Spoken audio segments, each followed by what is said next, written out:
Hello students, rank of a matrix के 8वें video में आपका स्वागत। पिछले 3 वीडियो से जो बातें चल रही हैं उन्हीं बातों को एक थ्योरम के रूप में और उसके प्रूफ के रूप में हम प्रस्तुत करने जा रहे हैं। थ्योरम ये बनेगा, elementary transformations do not alter the rank of a matrix. In other words, दूसरे शब्दों में, equivalent matrices have the same rank. Proof देखिए अब इसका।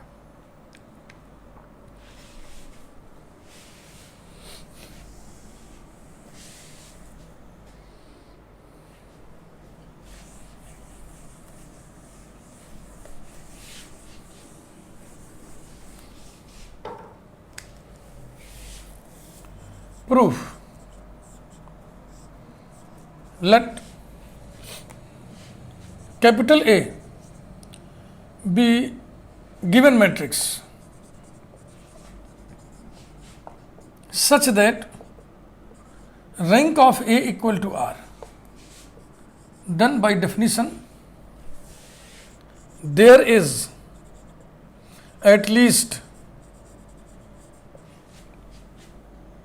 one non-zero minor of rth order of A, and all the minors of R plus 1th order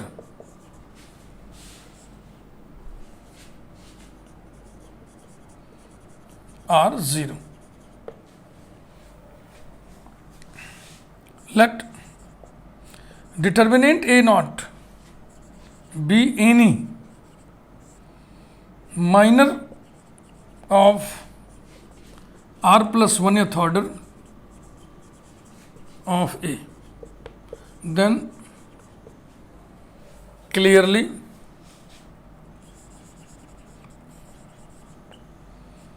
determinant A naught is equal to 0.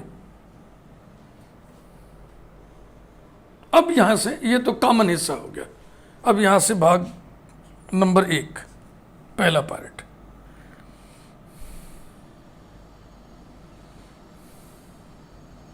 Late be equivalent matrix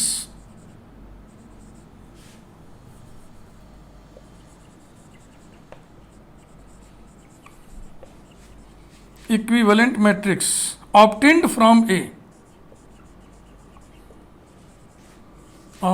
from A by applying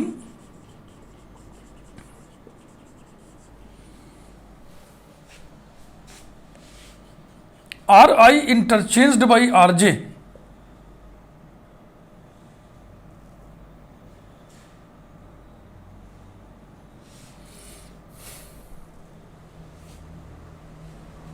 मैं सोच रहा हूं इकट्ठे लेके चलूं क्या, और सी आई interchanged by सी जे। देखता हूं लिख के, नहीं कुछ हमको गड़बड़ समझ में आएगा तो एक दूसरा वाला मिटा देंगे। ये लगाएं, चाहिए लगाएं। To A let determinant B naught be any minor of R plus 1th order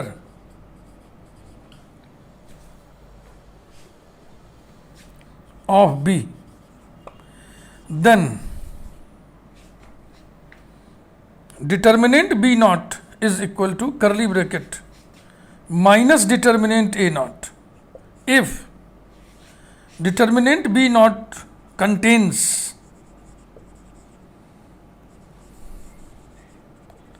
affected rows, और ब्रैकेट में लिख दी और कॉलम्स, तो दोनों का प्रूफ इकट्ठे हो जा रहा है। वाह भाई वाह। और determinant B naught determinant A naught के बराबर होगा if determinant B naught does not contain does not बोलते बोलते does not contain affected rows, और यहीं बगल में ब्रैकेट में लिख दें और columns.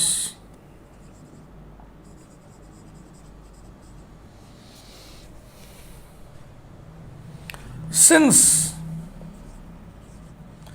Determinant A naught equal to 0, तो यहां 0 रखोगे तो इसकी वैल्यू दोनों स्थितियों में 0 आएगी। Therefore determinant B naught is equal to 0 in either case, in either case, and so rank of B is equal to R is equal to rank of A। ये रहा।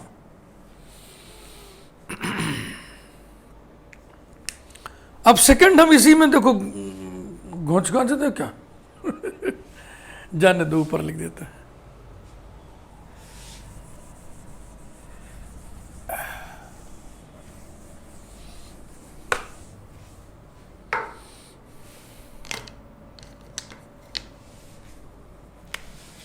सेकंड, हाँ पहला वाला पोर्शन वो कॉमन रहेगा तीनों में। Let be equivalent matrix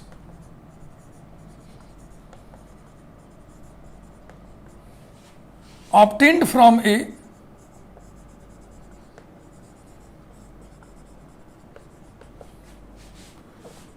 by applying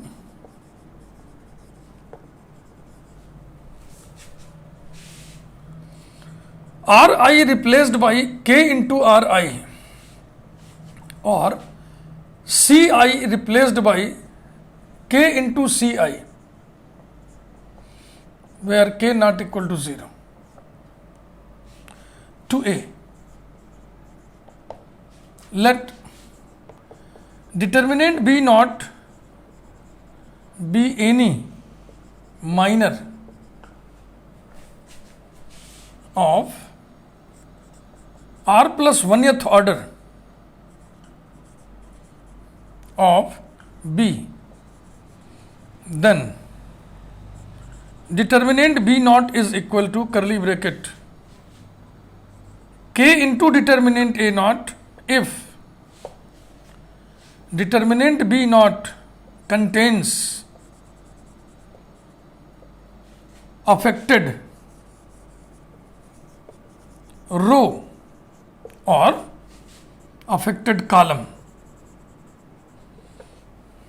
and determinant B naught is equal to determinant A naught if determinant B naught doesn't contain affected row or affected column। रो वाले में रो लिखा था चलेगा, कॉलम वाले में column column column.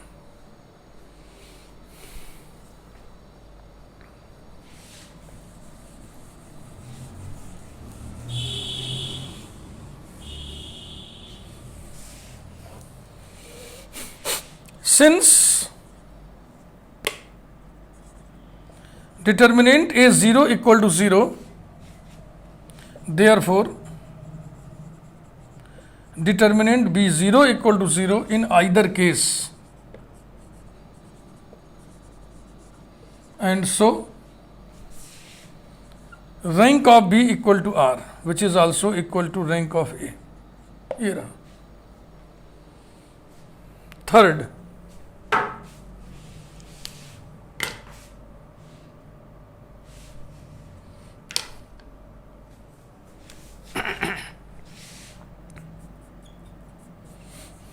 let capital B be equivalent matrix obtained from A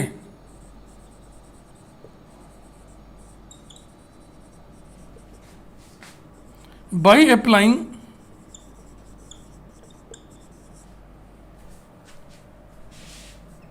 Ri replaced by Ri plus K Rj or Ci replaced by Ci plus K Cj where k is any non-zero number to a.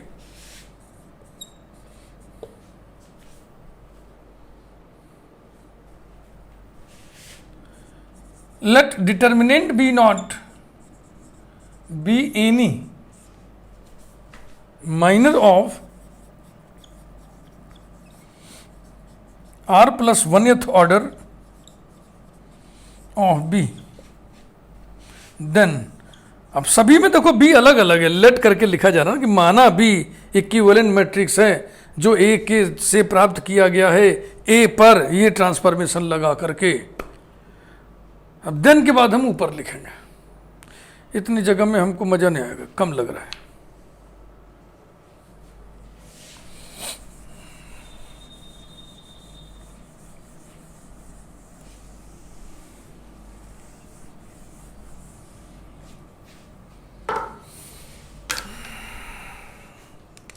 Then determinant b naught is equal to curly bracket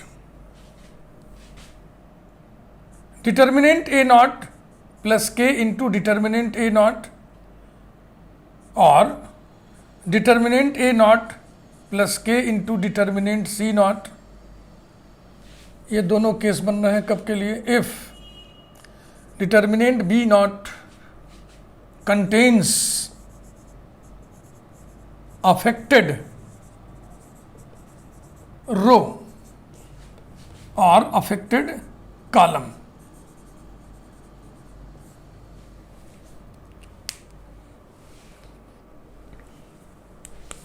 और determinant b naught equal to determinant a naught if determinant b naught does not contain affected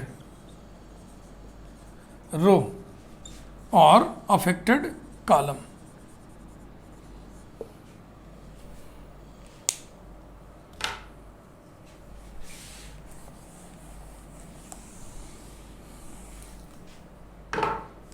Here determinant C naught is a determinant whose two rows और two columns। ध्यान रखिए, दो धाराएं एक साथ बहा रहा हूं मैं। हाँ, एक रो वाली, कॉलम वाली। रो वाली तो रो लिखा है, कॉलम में सब column लिखाएगा। whose two columns are identical, whose two rows are identical। ये यहाँ पे एस नहीं लिखा, इसीलिए हमको लग रहा है कुछ गड़बड़ है। is a determinant whose two rows or two columns are identical। आपको पता है किसी डिटर्मिनेंट की यदि दो रोज आइडेंटिकल हो तो उसकी वैल्यू 0 होती है। आपको पता है यदि किसी डिटर्मिनेंट के दो कॉलम्स आइडेंटिकल हो तो भी उसकी वैल्यू 0 होती है। ये रहा। Since determinant a naught equal to 0 and determinant c naught equal to 0, therefore determinant b naught जो कि क्या है, जो कि arbitrary minor of r plus 1th order of b है, ये 0 हो गया। इसका मतलब अगर आर्बिट्रेरी माइनर 0 हो गया r प्लस 1th ऑर्डर का, तो इसका मतलब r प्लस 1th ऑर्डर के सभी माइनर्स 0 हो गए। Therefore determinant b naught equal to 0 in either case, and so rank of b is equal to r, which is also equals to rank of a। It completes the proof, hence the proposition।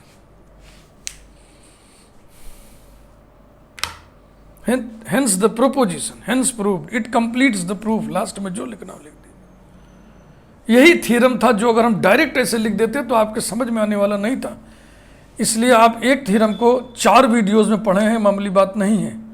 उद्देश्य सिर्फ ये है कि आपको रेसा स्पष्ट हो जाए, आपको सारा मैकेनिज्म बिल्कुल क्लियर हो जाए, ये मन में न रह जाए कि ये चीज़ हम पढ़े तो थे लेकिन क्लियर नहीं हुआ था, सर ने क्लियर नहीं किया था। अब देखो सर की भी मजबूरी समझ लो, मान लीजिए कोई सर क्लास में पढ़ा रहे हैं तो 4 पीरियड में एक थ्योरम कौन पढ़ाएगा बताओ। इसलिए वहाँ पे थोड़ा शॉर्टकट में बात समेट दिया जाता है। ऐसा होगा, एक एग्जाम्पल लेके देख लो, एक एग्जाम्पल एक को बता दिया, बता ऐसे एग्जाम्पल से देख लेना, लेकिन कोई देखता वेखता नहीं है। चूँकि ये वीडियो हम YouTube के लिए बना रहे हैं और ये वीडियो हमेशा हमेशा YouTube पे पड़ा रहेगा, इसलिए इतनी मेहनत से हमने आपको एक थ्योरम 4 वीडियोस में समझाया। Thank you very much. Rank की बातचीत अभी जारी रहेगी। पिछले वीडियो में, पिछले से मतलब वीडियो नंबर 4 में हमने क्वेश्चन खड़ा किया था। हमने कहा था कि अगले वीडियो में हम देखेंगे कि इक्विवेलेंट मैट्रिक्स का रैंक बराबर होता है कि नहीं। वो हमने देख लिया, हमने देख लिया कि हाँ भाई हाँ, इक्विवेलेंट मैट्रिसेस की रैंक बराबर होती हैं। अब हम अगले वीडियो से क्या करेंगे, इसको एज ए टूल यूज़ करेंगे। इस रिजल्ट को हम उपकरण की तरह इस्तेमाल करेंगे, हथियार की तरह, औजार की तरह इस्तेमाल करेंगे। किसी मैट्रिक्स का रैंक निकालना है तो एलिमेंट्री ट्रांसफॉर्मेशंस लगा लगा करके उसके बहुत सारे एलिमेंट्स को हम जीरो कर देंगे। हर बार एलिमेंट्री ट्रांसफॉर्मेशन लगाने के बाद एक इक्विवेलेंट मैट्रिक्स आएगा, एक इक्विवेलेंट मैट्रिक्स आएगा। जैसे मान लो एक मैट्रिक्स दिया है ए, कोई ऑपरेशन लगाए तो आ गया इक्विवेलेंट मैट्रिक्स B1। फिर कोई ऑपरेशन, चाहे एलिमेंट्री रो ट्रांसफॉर्मेशन चाहे एलिमेंट्री कॉलम ट्रांसफॉर्मेशन, तो फिर ये आ गया B2। ऐसे लगाते लगाते लगाते लगाते मान लीजिए हम लोग पहुंच गए BI पर। तो जो रैंक इसकी होगी वही रैंक इसकी होगी, यानी रैंक ऑफ BI यही होगा रैंक ऑफ A। अब सुनो कैसे। आप पढ़ चुके हैं किसी वीडियो में the relation of matrices being equivalent matrices is an equivalence relation. यानी कि if A is equivalent to B1, B1 is equivalent to B2, then A is equivalent to B2 by transitivity. इसी प्रकार से आगे बढ़ जाइए। A is equivalent to B2, B2 is equivalent to BI, then A is equivalent to BI by transitivity. दो matrices equivalent हों, ये relation equivalence relation होता है। ट्रांजिटिविटी का इस्तेमाल देखो कैसे हो रहा है। A is equivalent to B1, B1 is equivalent to B2, therefore by transitivity A is equivalent to B2. अब A is equivalent to B2, B2 is equivalent to BI, then again by transitivity A is equivalent to BI. Since A is equivalent to BI, therefore rank of A is equal to rank of BI. इसे हम tool की तरफ इस्तेमाल करेंगे अगले video से। Thank you very much. बहुत धैर्य के साथ वीडियो आप लोग देख रहे हैं।